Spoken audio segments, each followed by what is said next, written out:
بسم اللہ الرحمن الرحیم۔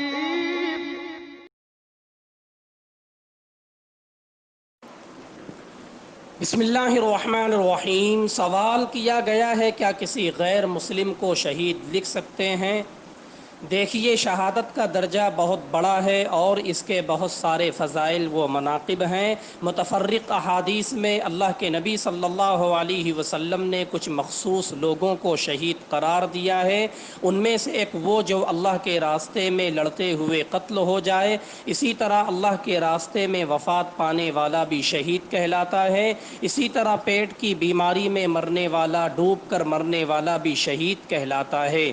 اور شہادت کا درجہ اسی وقت حاصل ہوگا جبکہ یہ ایمان والے ہوں۔ چنانچہ غیر ایمان والے کو ہم کسی بھی طرح کی موت پر شہید نہیں کہہ سکتے۔